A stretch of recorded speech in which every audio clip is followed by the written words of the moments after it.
calma, não há nada de errado com você. Hoje o Senhor move profundamente o meu coração para que eu te entregue esta palavra.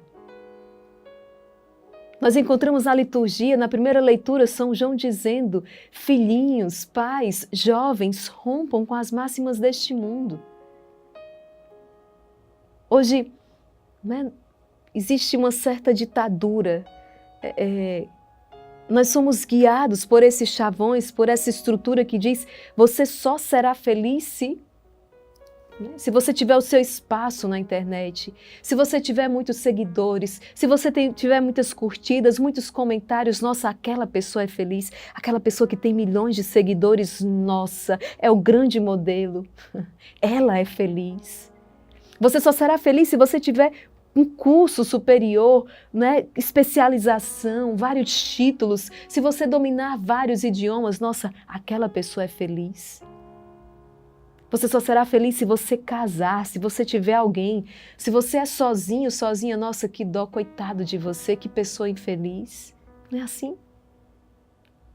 E nós vamos acreditando nisso, nós vamos realmente acreditando que a nossa felicidade está nesse ter, nesse não ter, não é? Nesse realizar, nesse não realizar.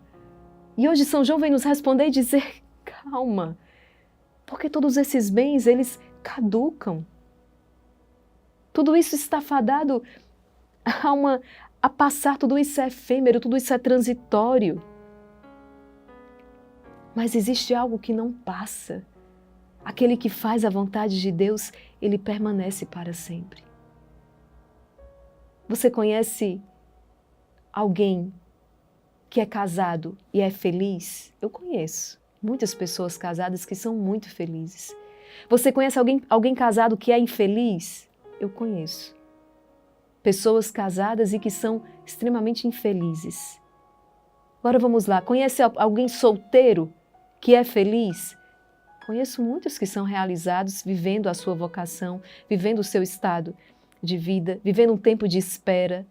Você conhece uma pessoa solteira e que é infeliz? Eu também conheço pessoas solteiras que são infelizes. Isso para dizer que a felicidade não está em ter ou não ter alguém, em casar-se ou não casar-se, não é? Em ter bens ou não tê-los. Mas São João hoje vai responder para mim e para você: a felicidade está nesse cumprimento da vontade de Deus, naquilo que Deus coloca como anseio no mais profundo do nosso coração, e que muitas vezes este anseio, não é, está obscurecido, está, não é, por baixo de tantas coisas que foram deixando este anseio em último plano. Quantas ilusões, quantas fantasias. Exatamente quando deixamos que as paixões da natureza, a concupiscência dos olhos, a ostentação da riqueza suplantassem este anseio profundo do coração. Eu tenho um exemplo muito claro no meu período de discernimento vocacional. Eu olhava os casais de namorados assim, eu dizia: nossa, mas é tão bonito. Nossa, a família é algo tão lindo. E eu ficava... Mas até que eu visitei uma monja de clausura. E foi muito belo, porque ela olhou para mim e ela disse assim: olha, eu jovem, né, imatura, discernindo ainda, e ela disse: olha, é lindo um casal de namorados. E ela deu o exemplo dela, disse: eu via a minha irmã com o noivo dela e eu achava tão bonito. Até o dia que eu descobri que não era bonito para mim. É lindo para a minha irmã, mas não era lindo para mim. Porque não era esse o anseio de Deus sobre mim. Não era isso que Deus queria de mim. E eu entendi. Por isso que quando eu ia tentar viver essa realidade, eu não sentia paz no coração, por mais que eu achasse belo, porque não era a vontade de Deus para a minha vida. Meu avô materno tinha, eu não sei ao certo quantos irmãos, mas sei que eles tiveram a oportunidade foram criados no sítio, né, pelo meu bisavô, e quando chegaram na idade devida, eles tiveram a oportunidade de ir para a cidade, estudar, se formar. Mas o meu avô disse: não, eu não quero. Eu quero ficar aqui no sítio. Eu quero viver da terra. Aqui, é aqui onde eu me sinto feliz, é aqui. Eu não quero me formar, eu não quero os títulos, eu quero viver aqui. Eu quero me casar aqui, eu quero construir a minha família aqui. E ele ficou. Lá ele viveu, cresceu, né? E faleceu. E criou seus, né? Eu acho que foram 14 filhos. E criou seus filhos ali, nunca faltou nada. Mas ele podia ter caído naquela máxima, não, tem que ir para a cidade grande, tem que se formar, tem que ter uma carreira. Eu digo isso porque às vezes nós encontramos tantas pessoas que se cobram, eu tenho que fazer isso. Eu conheci um jovem que ele cursou medicina, terminou, porque na verdade a medicina era o grande sonho da mãe dele, né? Então quando ele recebeu o diploma, ele chegou para a mãe dele e disse: mãe, está aqui a sua conquista, esse diploma é seu. Agora eu vou para o seminário, realizar a minha conquista, realizar o plano de Deus para a minha vida. E quantas pessoas nós encontramos, né, se cobrando, que tem que fazer, que tem que ser, quando ainda não se colocaram diante de Deus e perguntaram: Senhor, o que o Senhor quer?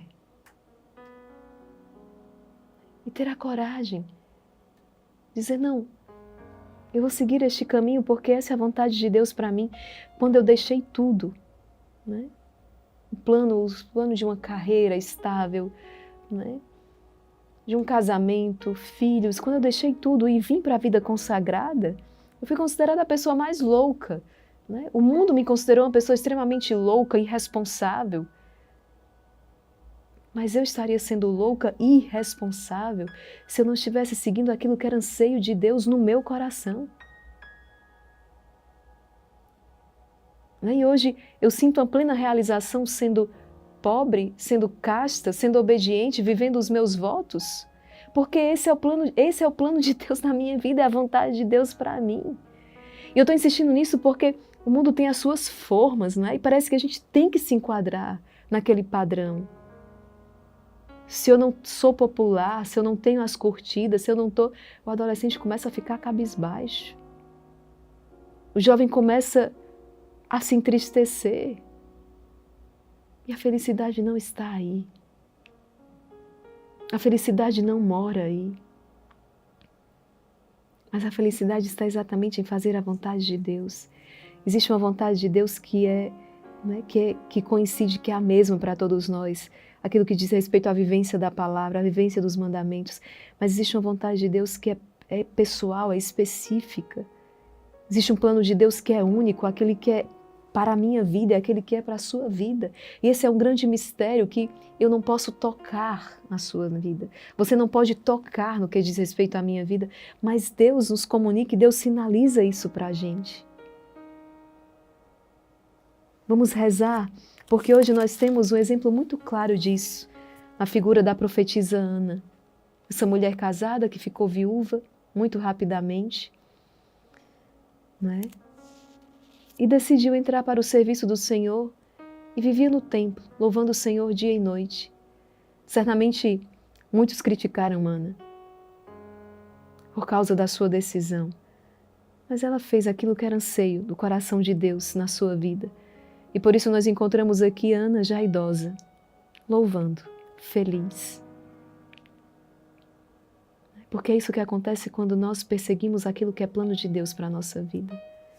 Ainda que nós tenhamos que derrubar muitos leões, ainda que tenhamos que romper com todas as máximas do mundo e com todas as expectativas que as pessoas tinham sobre nós, nós somos felizes.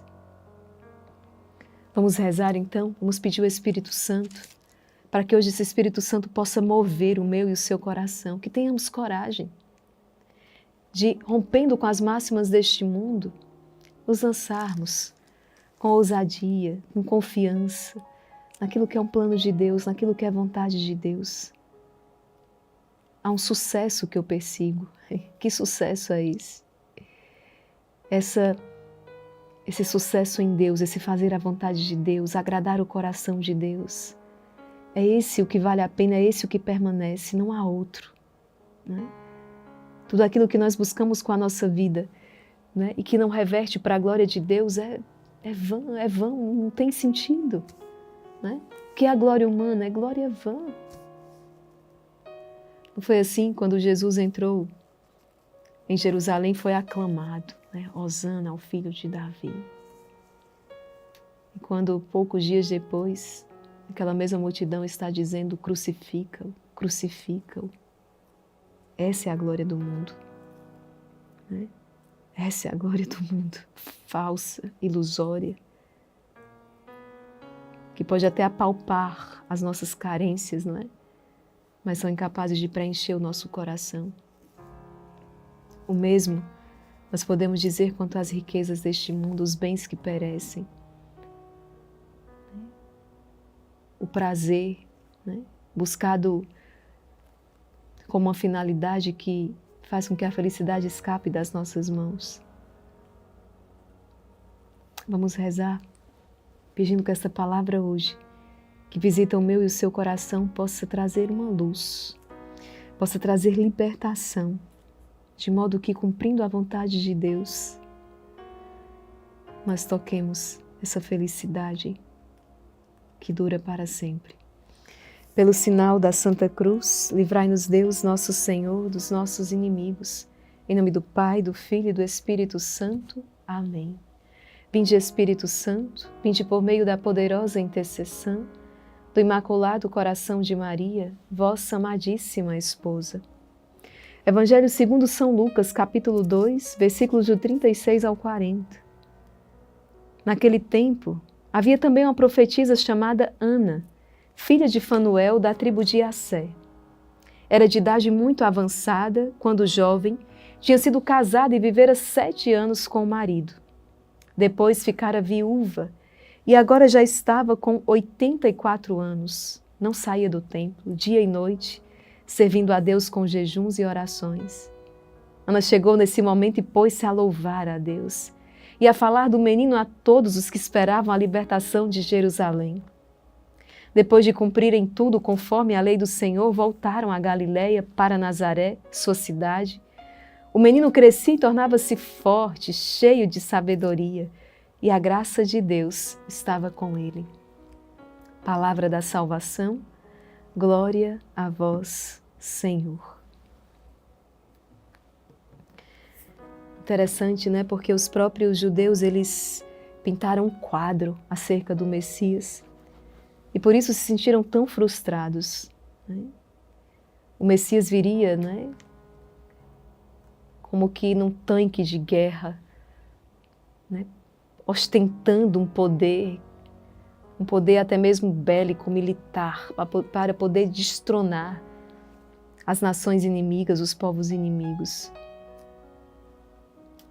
Mas não, Deus escolheu vir na simplicidade de uma criança e decidiu ganhar os corações pela força do seu amor e da sua misericórdia. Interessante, o Espírito Santo traz isso à minha memória agora, me inspira exatamente isso, porque é exatamente assim, não é? A humanidade, o mundo, ele vai pintando esses quadros, como que nós tivéssemos a obrigação de corresponder a essa expectativa que o mundo faz sobre nós. E nós só queremos corresponder a uma expectativa que é aquilo que Deus sonha.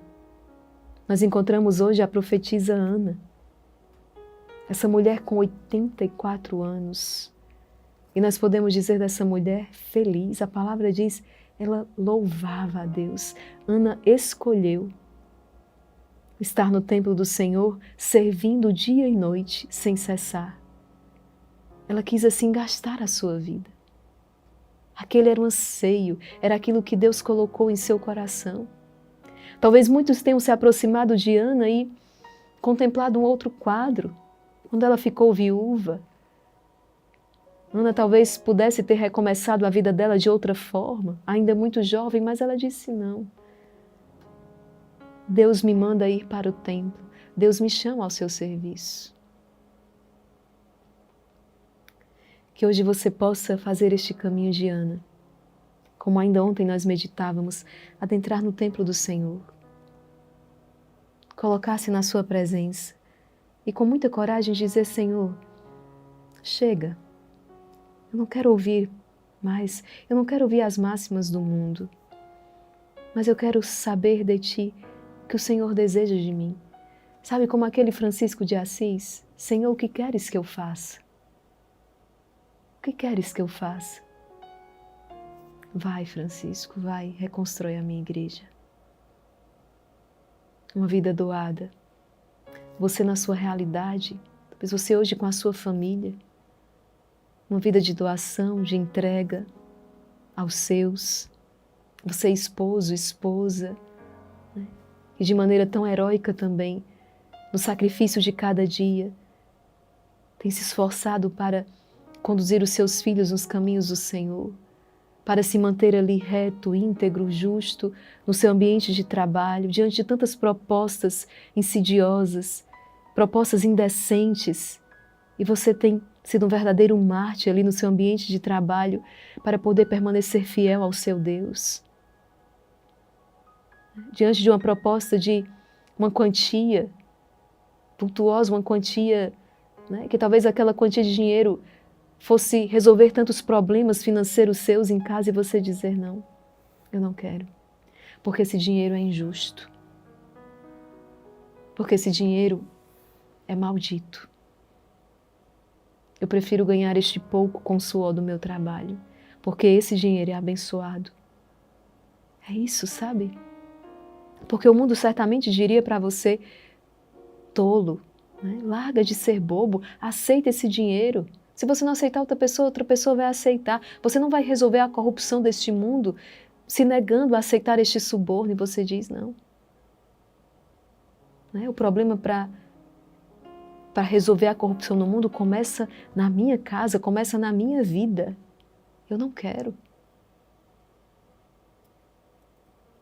Precisamos perceber por onde que essa fumaça de Satanás fica tentando entrar na nossa vida. Como São João vai dizer, as paixões da natureza, a concupiscência dos olhos, a ostentação da riqueza. Os três grandes inimigos, não só o mundo, né? Mas o próprio demônio, a nossa própria carne, são os três inimigos da alma. E nós precisamos nos colocar diante do Senhor e dizer, Senhor, dai-me forças. Senhor, ajuda-me. Não permita que eu me desvie nem para a direita nem para a esquerda, mas que eu permaneça firme nos teus caminhos. Não deixe que a ilusão tome conta de mim.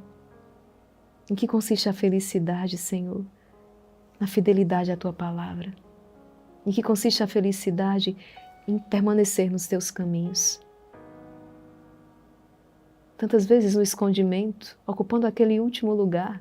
Santa Teresinha vai dizer, ocupe sempre o último lugar, porque ninguém vai brigar por ele, ninguém vai disputar esse lugar com você. Claro, o último lugar, quando nós falamos, é aquele coração humilde, né? Aquele coração que se reconhece criatura e sabe que Deus é o grande Senhor, o Criador. E que tudo concorre para o bem daqueles que amam o Senhor, que buscam o Senhor verdadeiramente. Por isso esses não têm o que temer. A sua recompensa virá do próprio Senhor.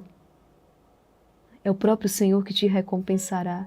E esta recompensa não tem preço. Não tem riqueza neste mundo que se iguale. Por isso, à luz desta palavra hoje, deixa o Senhor te refazer. Vai deixando cair este peso, estas cobranças, né? Essas máximas do mundo. Não, entra dentro de ti, entra. Como diz Santo Agostinho, entrei no meu íntimo, sob tua guia. Né? E te encontrei, e te conheci. Senhor, dai-me a graça de conhecer aquilo que o Senhor deseja de mim, de tocar este anseio mais profundo que o Senhor mesmo colocou em meu coração, para que eu possa viver a Tua palavra, para que eu possa viver os Teus sonhos, que eu sei é a minha felicidade. Tem uma frase bela que eu agora desconheço a autoria, não lembro, e que me ajudou muito no meu discernimento, que dizia assim, né? Se Deus te mandar ser uma rainha, reine. Se Deus te mandar ser um verme, rasteje. A felicidade não está em ser rainha ou em ser um verme, mas a felicidade está em exatamente poder cumprir a vontade de Deus, seja reinando, seja rastejando. nós podemos encontrar muitas rainhas e muitos vermes igualmente felizes, porque eles tão somente cumpriram aquilo que era a vontade de Deus. Você entende? A felicidade não está na riqueza, na pobreza material, não está na saúde, na enfermidade, não está em ter uma companhia, em estar só. A felicidade não está aí, em ter ou não ter alguém, mas a felicidade está em realizar a vontade de Deus. E Deus é sempre uma presença, Deus é sempre uma riqueza. Que hoje você possa deixar que essa palavra ilumine o seu coração e te conduza a um caminho certo, a um caminho de vitória, a um caminho que Deus sonhou para você. Sem desculpas, sem ilusões, mas vivendo verdadeiramente aquilo que é plano e é projeto de Deus. E que juntamente com a profetisa Ana possamos louvar o Senhor neste dia. Engrandecer o nome do Senhor, porque hoje Ele veio me trazer a libertação. Ele veio me trazer a verdade que é sempre libertação, a verdade que liberta. Obrigada, Jesus. Que à luz dessa palavra você possa também tomar a sua decisão de cumprir em tudo a vontade de Deus, porque como diz São João, aquele que faz a vontade de Deus, este permanece para sempre. Compartilhe esta palavra. Muitos também estão necessitados de retirar esses fardos pesados que andam carregando, querendo satisfazer as expectativas deste mundo. Não. Eles tão somente devem sonhar os sonhos de Deus, que são sempre maravilhosos e um caminho seguro, certo, um caminho feliz.